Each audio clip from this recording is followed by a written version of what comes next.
नमस्कार दोस्तों, soul insider पर आपका स्वागत है। आज हम बात करेंगे एक बेहतरीन किताब the art of self discipline के बारे में, जिसे कैम्बल ओल्सन ने लिखा है। कहानी शुरू होती है राघव से। राघव हमेशा खुद से एक सवाल पूछता था, मैं इतना आलसी क्यों हूं? यह सवाल तब आता जब वह अपने ड्रीम प्रोजेक्ट्स को अधूरा छोड़ देता या सुबह जल्दी उठने का अलार्म बजने पर स्नूज बटन दबाकर फिर से सो जाता। उसने कई बार सोचा कि वह अपनी जिंदगी में कुछ बड़ा करेगा, लेकिन हर बार आलस्य और टालमटोल प्रोक्रेस्टिनेशन ने उसे रोक दिया। एक दिन राघव अपने पसंदीदा बुक स्टोर में घूम रहा था। उसके मन में कोई खास किताब खरीदने का प्लान नहीं था, बस कुछ प्रेरणा की तलाश थी। तभी उसकी नजर एक किताब पर पड़ी। किताब का नाम था the art of self discipline, beat procrastination, break bad habits and achieve your goals. नाम पढ़ते ही राघव को लगा कि यह किताब मानो उसके लिए ही लिखी गई है। बिना ज्यादा सोचे उसने किताब खरीद ली और घर आ गया। उस रात उसने खुद से वादा किया कि सोने से पहले वह इस किताब का पहला चैप्टर जरूर पढ़ेगा। उसने अपने फोन को साइलेंट मोड पर रखा, कमरे की लाइट्स डिम कर दी और पढ़ना शुरू किया। पहला चैप्टर था, स्वनियंत्रण केवल इच्छा शक्ति का मामला नहीं है, बल्कि यह लंबी अवधि के लक्ष्यों के अनुसार आदतें विकसित करने की कला है। यह पढ़कर राघव सोच में पड़ गया।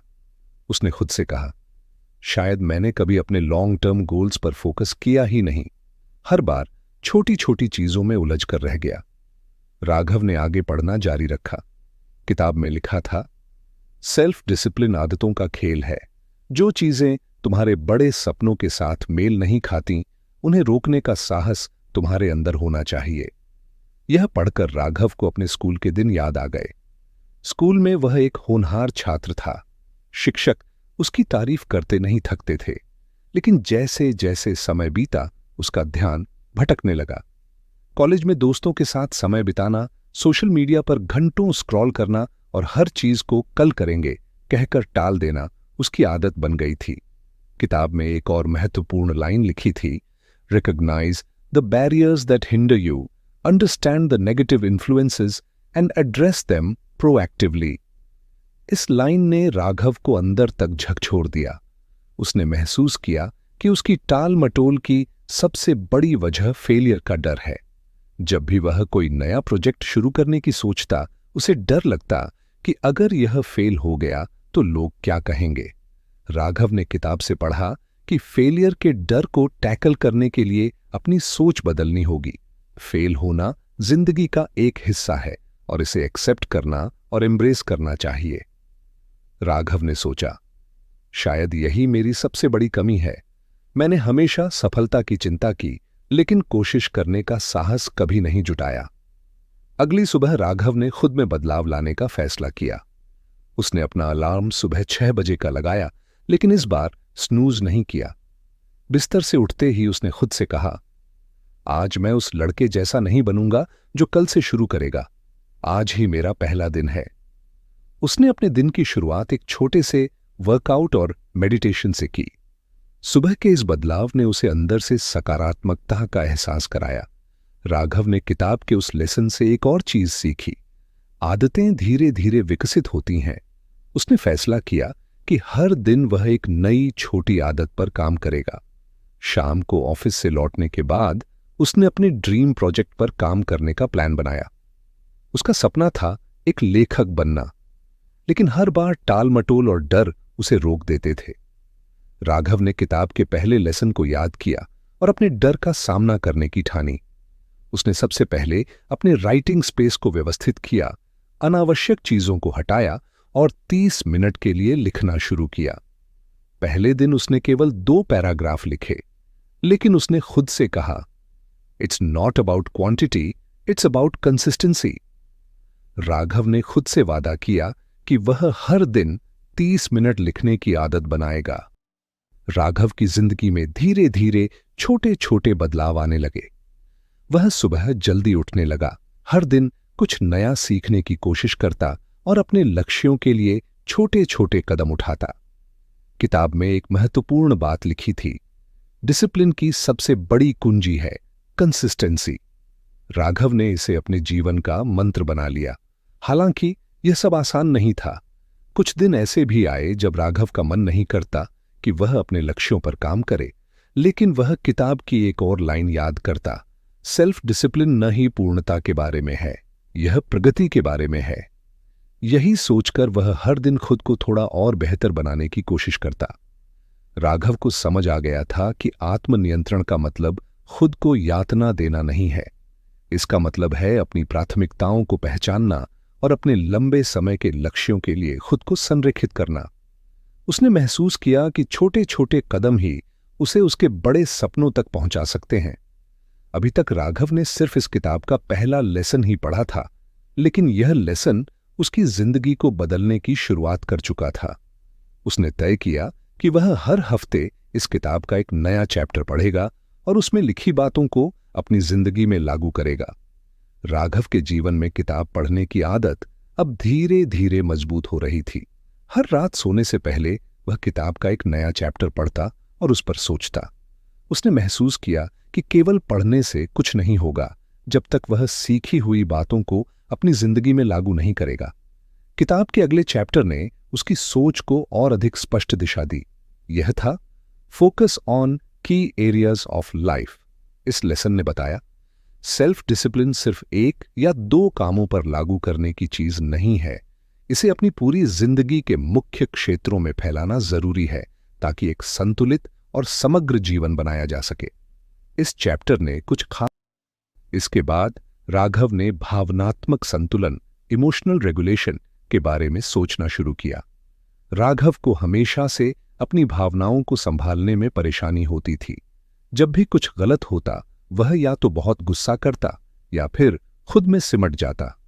किताब में लिखा था, भावनात्मक संतुलन का मतलब है अपनी भावनाओं को समझना और उन्हें सही तरीके से व्यक्त करना।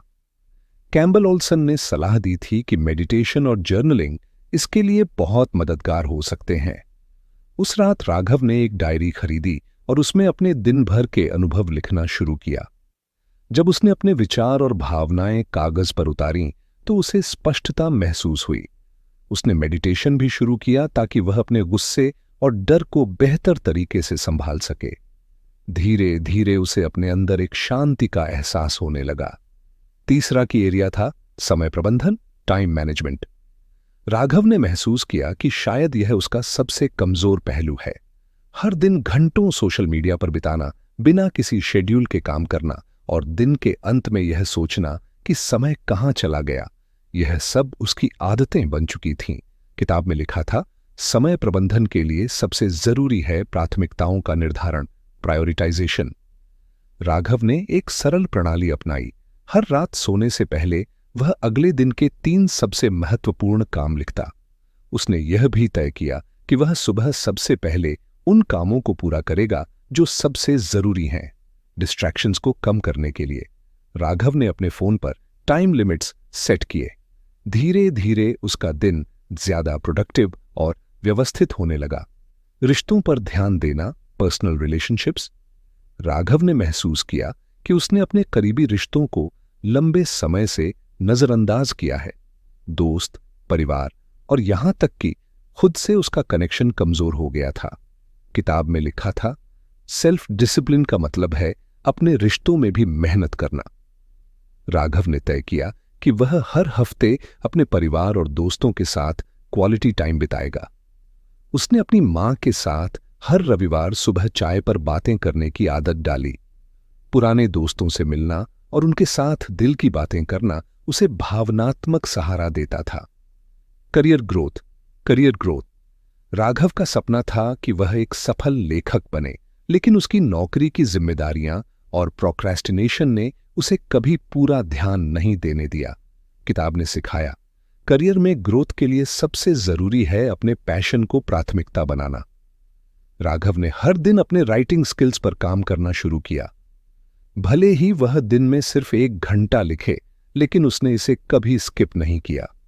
उसने खुद को याद दिलाया, सकारात्मकता की कुंजी है निरंतरता, कंसिस्टेंसी।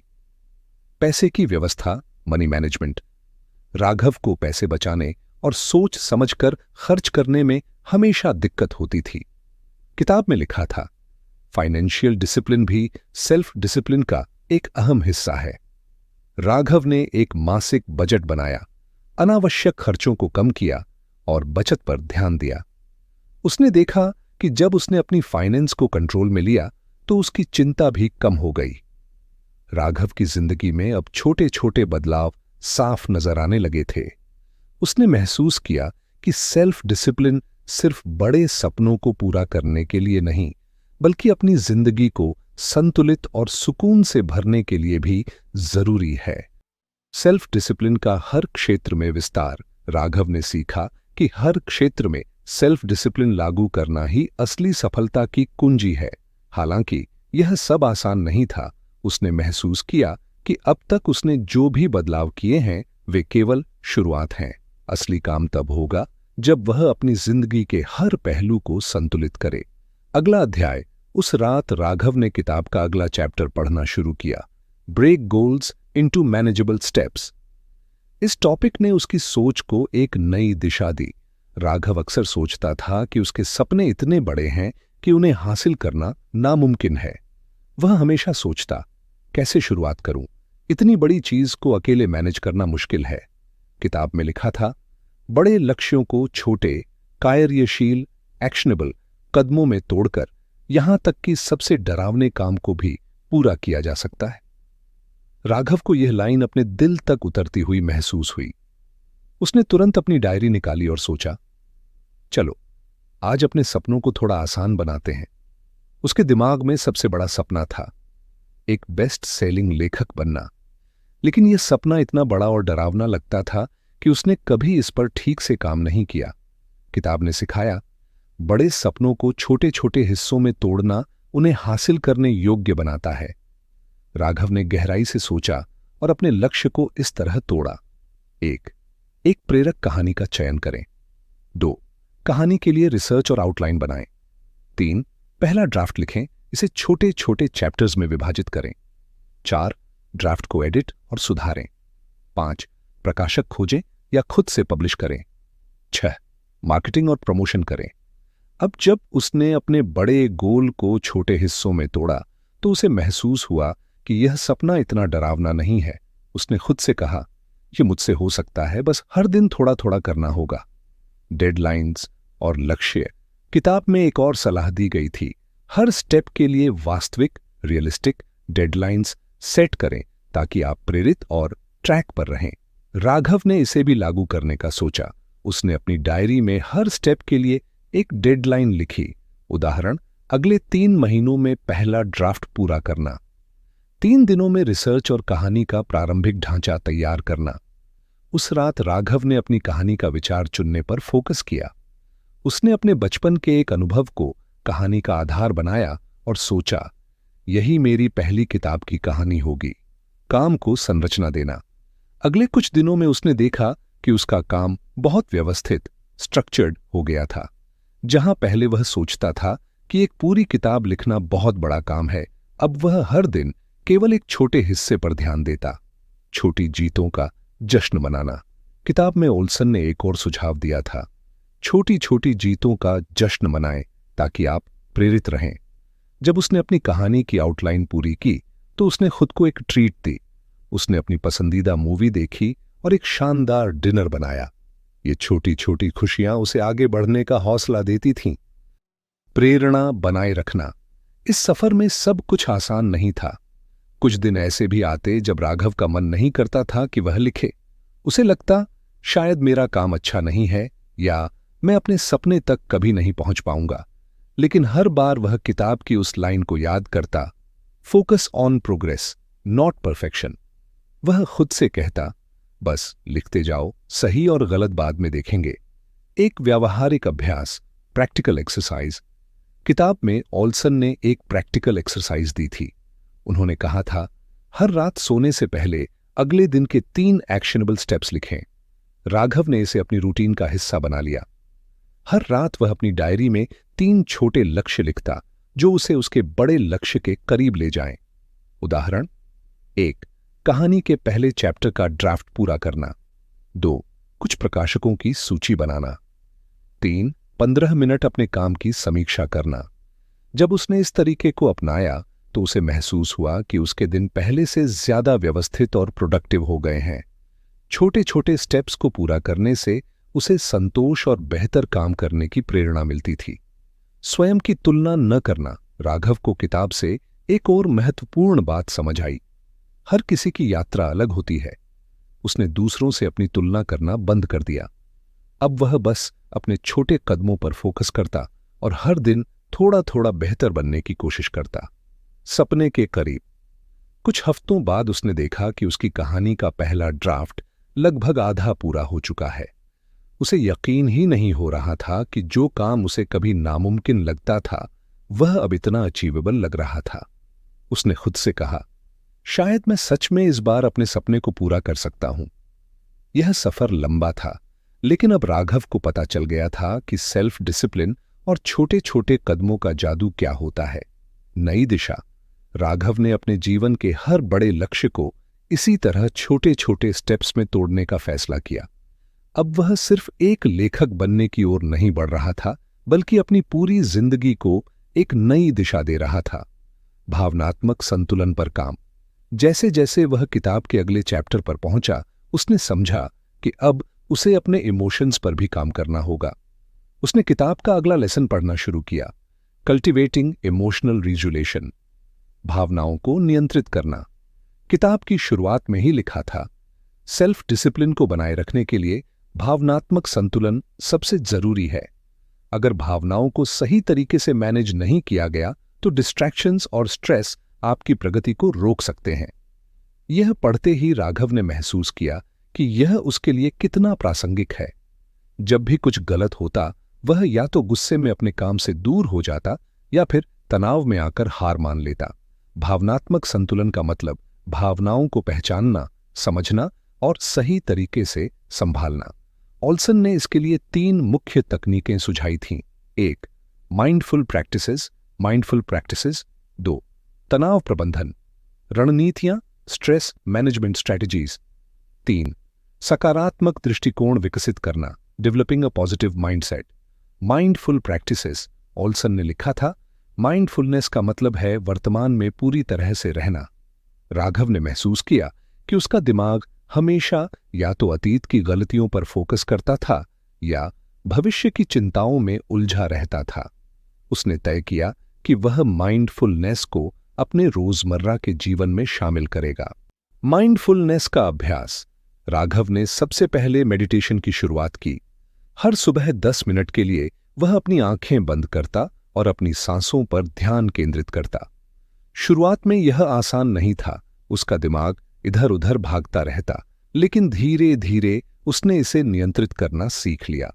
मेडिटेशन के जरिए उसे महसूस हुआ कि जब वह अपने मन को शांत रखता है तो वह ज्यादा फोकस्ड और संतुलित महसूस करता है। Mindful eating. राघव ने माइंडफुल ईटिंग को भी अपनी आदत बनाया। अब वह खाना खाते समय केवल खाने पर ध्यान देता, उसका स्वाद, उसकी खुशबू और बनावट। इससे न केवल उसका तनाव कम हुआ, बल्कि उसकी सेहत पर भी सकारात्मक असर दिखने लगा। तनाव प्रबंधन रणनीतियां, स्ट्रेस मैनेजमेंट स्ट्रैटेजीज। ऑल्सन ने लिखा था कि तनाव को मैनेज करना सेल्फ डिसिप्लिन के लिए बहुत जरूरी है। जब आप तनाव में होते हैं तो आपका दिमाग अक्सर इम्पल्सिव निर्णय लेता है और आप अपने गोल्स से भटक जाते हैं। तनाव को कम करने के लिए राघव ने अपनाए ये तरीके। यहां जर्नलिंग। जब भी उसे तनाव महसूस होता, वह अपनी डायरी में लिखता कि वह क्यों परेशान है। इससे उसे स्पष्टता मिलती और वह अपनी समस्याओं का हल ढूंढने में बेहतर महसूस करता। 2. Stress breaks. हर 2 घंटे बाद वह 5 मिनट का ब्रेक लेता और अपने दिमाग को पूरी तरह से रिलैक्स करता। कभी वह खिड़की के बाहर देखता तो कभी गहरी सांसें लेकर खुद से कहता, यह मुश्किलें भी गुजर जाएंगी। 3. शारीरिक गतिविधियां, फिजिकल एक्टिविटीज। राघव ने महसूस किया कि शारीरिक गतिविधि तनाव को कम करने का सबसे अच्छा तरीका है। उसने अपनी शाम की वॉक को प्राथमिकता दी। चलते समय वह अपने पसंदीदा गाने सुनता और यह समय उसके लिए रिफ्रेशमेंट का काम करता। सकारात्मक दृष्टिकोण विकसित करना, developing a positive mindset. Raghav ने महसूस किया कि नकारात्मकता उसकी सबसे बड़ी दुश्मन है। जब भी उसे कोई असफलता मिलती वह खुद को कोसने लगता। किताब में लिखा था, सकारात्मक माइंडसेट के बिना सेल्फ डिसिप्लिन को बनाए रखना मुश्किल है। ओल्सन ने एक तकनीक सुझाई थी, पॉजिटिव एफर्मेशंस, यानी सकारात्मक वाक्य कहना। राघव का अभ्यास, हर सुबह वह खुद से कहता, मैं अपने गोल्स को हासिल करने में सक्षम हूं। हर असफलता मुझे मजबूत बनाती है। मैं अपनी जिंदगी का मालिक हूं। धीरे धीरे इन एफर्मेशंस ने उसके सोचने का तरीका बदल दिया।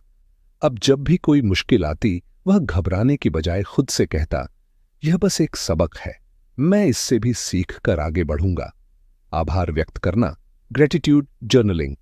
राघव ने अपनी नकारात्मकता को चुनौती देने का एक और तरीका अपनाया। उसने ग्रेटिट्यूड जर्नल शुरू किया। हर रात सोने से पहले वह 3 ऐसी चीजें लिखता जिनके लिए वह आभारी है। इससे उसका ध्यान अपनी समस्याओं से हटकर अपनी ब्लेसिंग्स पर चला गया। भावनाओं पर नियंत्रण का असर। जैसे जैसे राघव इन तकनीकों को अपनी जिंदगी में लागू करता गया, उसने महसूस किया कि उसकी भावनाएं पहले से ज्यादा नियंत्रित हो गई हैं। अब जब भी कोई डिस्ट्रैक्शन आता तो वह गुस्सा करने या हार मानने की बजाय अपनी भावनाओं को संभालकर काम पर लौटता। एक बड़ी समस्या का सामना। एक दिन जब उसका राइटिंग प्रोजेक्ट एक बड़ी समस्या में फंस गया तो उसने पहले पैनिक किया, लेकिन फिर उसने अपनी नई सीखी हुई तकनीकों को याद किया। उसने गहरी सांसें लीं, समस्या को अपनी डायरी में लिखा और एक व्यावहारिक समाधान ढूंढने की कोशिश की। नतीजा यह हुआ कि उसने उस दिन बिना तनाव के अपना काम पूरा कर लिया। रिश्तों में सुधार। राघव ने यह भी महसूस किया कि जब वह अपनी भावनाओं को कंट्रोल करता है तो उसके रिश्ते भी बेहतर हो जाते हैं। अब वह अपने दोस्तों और परिवार से बात करते समय ज्यादा पेशेंट और अंडरस्टैंडिंग हो गया था। भावनात्मक संतुलन का महत्व। इस सफर ने राघव को सिखाया कि इमोशनल रेगुलेशन न केवल सेल्फ डिसिप्लिन को मजबूत करता है, बल्कि आपकी जिंदगी के हर पहलू को बेहतर बनाता है।